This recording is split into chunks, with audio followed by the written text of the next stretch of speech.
ចាសូមគោរពជម្រាបសួរអ៊ំពុំមីបងប្អូនទាំងអស់គ្នាថ្ងៃនេះខ្ញុំវត្តមាននៅផ្សារកេស៊ីចាថ្ងៃនេះជ្រើសឱកាសពេលតនេទេខ្ញុំចង់មកធ្វើការចែករំលែកថតនៅคลิปវីដេអូខ្លីទាក់ទងអំពីចាអាហារនិងសុខភាពដែលទាក់ទងនឹងគ្រាប់សណ្តែកចាពពុះសណ្តែកទូទៅហ្មងណាអញ្ចឹងខ្ញុំនេះធ្វើការចែករំលែកអំពីគ្រាប់សណ្តែកខៀវតើសណ្តែកខៀវមានអត្ថប្រយោជន៍អ្វីខ្លះចំពោះសរីរាង្គកាយយើងទាំងមូលអ៊ំពុំមីចង់ដឹងអត់ចាពីព្រោះខ្ញុំដឹងហើយថាអ៊ំពុំមីបងប្អូនធ្លាប់ពិសារួចទៅហើយធ្លាប់ស្គាល់រួចទៅហើយដែរចាក៏ប៉ុន្តែកត្តាសំខាន់ហ្នឹងអ្នកខ្លះញ៉ាំតាំងពីវ័យក្មេងរហូតដល់វ័យកណ្ដាលអ្នកខ្លះញ៉ាំតាំងពីវ័យកណ្ដាលរហូតដល់វ័យចាស់ប៉ុន្តែអត់ដឹងពីអត្ថប្រយោជន៍ចម្បងនិង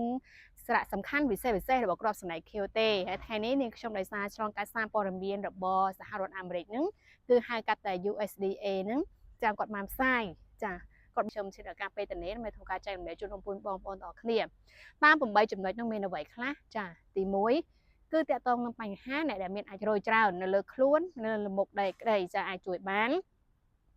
កត្តាទី2សម្រាប់អ្នកដែលមានបញ្ហាភ្នែកមើលមិនឃើញច្បាស់ភ្នែកស្វាំងចាចឹងទៅគាត់ញ៉ាំគ្រាប់សណ្តែកខៀវក៏អាចជួយនឹងបញ្ហាកាត់ភ្នែកស្វាំងរបស់គាត់ឬក៏ភ្នែកគាត់កាហាយឧស្សាហ៍ហៀទឹកភ្នែកជាដើមកត្តាទី3គឺជួយព្យាបាលទៅលើបញ្ហាអ្នកដែលឈឺក្បាលរ៉ាំរ៉ៃចាសម្រាប់បងប្អូនអ្នកដែលថាគាត់គិតច្រើនចាធ្វើការដែលប្រើប្រាស់ប្រព័ន្ធខួរក្បាលច្រើនអញ្ចឹងបងប្អូនអំពុំមីងអាចពិសាបានជាប្រចាំកត្តាទី4គឺប្រព័ន្ធរំលាយអាហាររបស់គាត់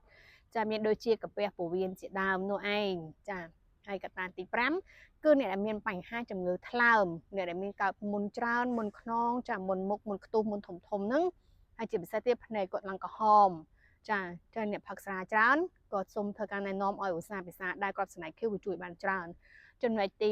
6គឺអ្នកបញ្ហាវិលមុខចាវិលមុខលហិតលហៃហេវអកលាំងហ្នឹងក៏ត្រូវដែរកត្តាទី7ស្បែកមិនល្អស្បែកស្អាតចាស្បែកយើងគ្រើមស្បែកយើងខ្មៅហ្នឹង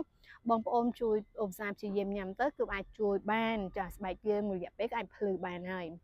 ចំណុចទី8គឺជាចំណុចដ៏សំខាន់គឺសម្រាប់អ្នកដែលកើតជំងឺទឹកនោមផ្អែមដូចជា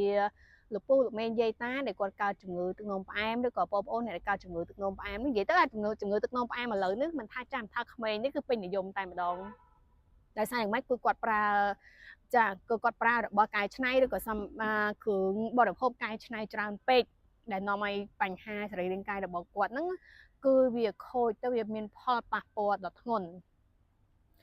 ហើយរយៈពេលថ្មីនេះខាងផ្នែកមន្ទីរពេទ្យគុណភពបុប្ផាក៏គេធ្វើការផ្សាយយ៉ាងខ្លាំងដែរសូមអំពាវនាវឲ្យក្មេងៗមួយចំនួនគឺកាត់បន្ថយប្រើប្រាស់គ្រឿងកំប៉ុងចាអញ្ចឹងតើនេះគឺសូមសារនេះឲ្យសូមផ្ញើផ្ដាំផ្ញើទៅក៏ដូចជាសាររំលឹកដល់បងប្អូនក្មេងៗយុវជនយុវនារីមួយចំនួនដែលចូលចិត្តពិសាគ្រឿងកំប៉ុងហើយជារបស់ភេសជ្ជៈដែលឆ្លងកាយឆ្នៃនោះចាដែលមានលក្ខដាក់ជាតិស្ករច្រើនគឺវានាំហានិភ័យដល់ខ្លួនយើងអញ្ចឹងអ្នកដែលកើតហើយនឹងតើគួរធ្វើយ៉ាងម៉េចទី1គឺយើងត្រូវរកកំណត់ស្រាយទប់ស្កាត់កុំឲ្យវាឡើងខ្លាំងគឺសណ្តែកខៀវអាចជួយបានចាយើងបបរជាមួយអង្ករក៏បានបងប្អូនកិនចិត្តទឹកមកពិសាក៏បានមួយថ្ងៃទៀតគឺយើងដាំឲ្យឆ្អិនហើយយើងទុកត្រជាក់តនេយើងយកមកជ្រាបពីព្រានយើងដួសញ៉ាំទៅពេលលេងក៏បានដែរគឺអាចជួយបានច្រើនណាបងប្អូនចាមានភាពស័ក្តិសិទ្ធិមានផុសតាងយ៉ាងជាក់ស្ដែងដែរដោយសារនាងខ្ញុំក៏ធ្វើការពិសោធន៍ធ្វើការហូបសាកល្បងមើលហើយក៏ចំអិនជូនម្ដាយនាងខ្ញុំដែរដោយសារម្ដាយនាងខ្ញុំក៏គាត់ជាស្ករខ្ពស់ដែរ300ជាងនៅបងប្អូនអញ្ចឹងទៅជារឿងរាល់ថ្ងៃក៏ត្រូវពឹងផ្អែកទៅលើថ្នាំចុះជាស្ករចាក៏ប៉ុន្តែអូនពូមេបងប្អូនត្រូវតែដឹងថាថ្នាំដែលចុះជាស្ករយើងប្រើច្រើនទៅគឺថ្ងៃក្រោយវាធ្វើឲ្យឆ្អឹងរបស់យើងទាំងមូលឬស្ពោតគឺឆាប់ពុកឆាប់ផុយងាយបាក់ចាដែលយើងល្អិលក៏ប៉ះហើយតិចគឺវាអាចធ្វើបាក់ហើយចាគឺវាអាចងាយបាក់ណាចាបើសំក្នុងករណីថាយើងមិនចាំបាច់ប្រើថ្នាំចុះជាស្ករចាយកផ្លាស់ប្ដូរមកប្រើនៅចំណីអាហារធម្មជាតិចាដើម្បីទប់ស្កាត់ព្យាបាលវិញដូចជាបន្លែស្លឹកបាសចាស្លឹកម្រុំឲ្យវាជាដើមណាបងប្អូនឥឡូវអ្នកថ្មីខាងវិទ្យាខាងសុខាភិបាលវិស័យសុខាភិបាលហ្នឹងក៏ធ្វើការស្រាវជ្រាវរកឃើញហើយអញ្ចឹងយើងមិនបាច់ពឹងផ្អែកលើថ្នាំទាំងមូលទេចាដែលកុំឲ្យនាំថ្ងៃក្រោយមានបញ្ហាទៅដល់សុខភាពយើងកាន់តែយ៉ាប់យ៉ឺនទៅទៀត